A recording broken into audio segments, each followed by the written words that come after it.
have long gone down to the sea in ships, pursuing dreams, adventure, and the salty spray of journeys into the unknown. This is supposed to be intense concentration or something, isn't it? And in their own quiet-mannered way, these competitors at the World Radio-Controlled Yachting Championships are pursuing the same dreams, although they won't get wet and they should all be home by tea time. The controls on the radio controls are very similar to what you would expect in a large boat.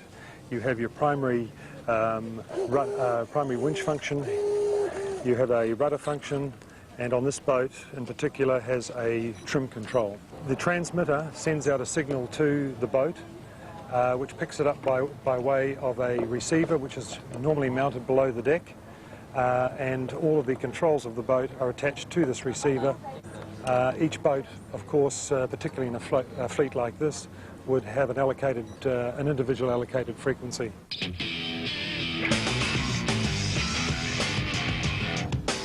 Race 18, B fleet. 3-3, 5-9, looks like it's 2. We've been racing here since early 50s. That was in vane boats, and then we went to radio control in about 73, 74. It really popularised the sport. 8, 7. 07 to 33, keep clear. Keep clear to Wimbledon. Contact! 27 and 19. 19 Wimbledon boat, keep clear. How many members have you got in your club? 30 odd. How many active? 20. At first, they seem a subdued and gentle breed, but as we got to know them, it was soon apparent Viking blood was coursing through their veins. Well, one bloke was from Norway. Torvald, you really have travelled all the way from Norway to put a toy boat in the water at Albert Park. Well, I have travelled all the way from Norway, but it's not a toy boat. Try and take the wind out of their sails, try and tease their grand voyages in miniature, and well, you may not be keel-hauled, but you'll get a gentle talking to. After all, some of these yachts are worth more than $6,000. The fellows that are here would be quite capable of taking their place in any big boat that you like to bring along. They're probably a lot more so, especially in terms of knowledge. What about skippers of big boats? Do they dance around you going, nya, nya, nya, nya, nya, you just play with toys? Oh, they do a little bit. This way, you stay on land, you talk with your competitors, and you have a good time with them. You can bring your family, and you can still enjoy all the sort of chess-like fascination of sailing. I mean, we experience in 15 minutes what a big yacht does in 5 hours. Gordon, you've sailed Whitbread round the world races, Admiral's Cup, Sydney to Hobart's. How does this compare? Well, they're a little bit smaller. Gordon Maguire and former New Zealand Olympic sailor Jeff Smale are reminders that these aren't all bathtub boaties with sensible accounting jobs. Remember, you doubters, this is a world championship, and it's every bit as tense as an America's Cup.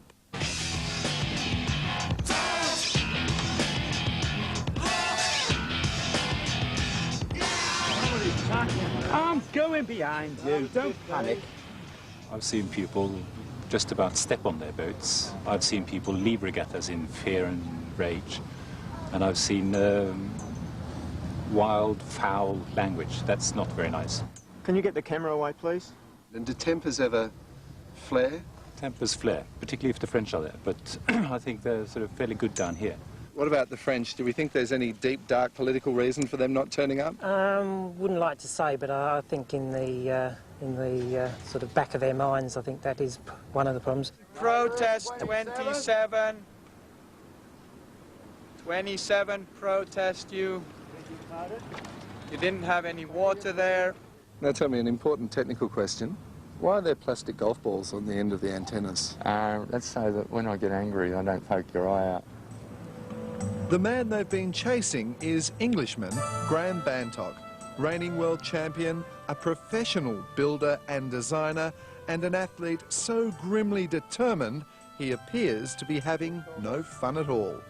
But he has his reasons. Well, yesterday I managed to set my boat out without plugging the battery in, which wasn't one of the smartest things to do in a world championship, and I'm paying the price for that right now. The other thing you notice about all these maritime mateys is that none of them are women. They're clever enough, but not interested. And so it seemed. Those we saw were passing long hours sound asleep in the hope it would all be over when they woke up. Others were consoling children that, yes, darling, Daddy will stop this nonsense soon. And all the while, I just wanted to get that transmitter in my hands. These transmitters are really remarkably simple pieces of technology. This dial here works the sails. This one here is supposed to be for the rudder. Okay, so it wasn't as easy as it looked, but even I was beginning to realise that something big was happening. All Aussie hopes had been sunk, and after 123 races and 5 days, Torvald the Viking had one last chance to wrest victory from an earnest Englishman. Now it's the last day. There's a hush over the crowd. Is that tension, or are they all just asleep? No, there is a bit of tension. I don't think they're sleeping. Boy room, Graham. Boy room, 95. Come on, ram him. Contact, 3-3 and 3-2.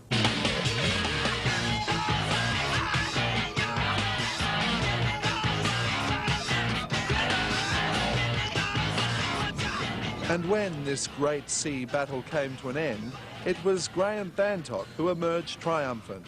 And I think I spotted a tear of relief in those steel grey eyes. I think according to the proper scores, not necessarily to the ones up there, I think I've just pipped him. Great feeling when I spoke to you yesterday. Oh no! You ready? Maybe it's official. 1, 2, 3. And just 2 questions remained. Was Graham Bantock always destined to be thrown into the brink? And finally, this one. Just between you and me, does it border on being a bit silly sometimes? Sometimes.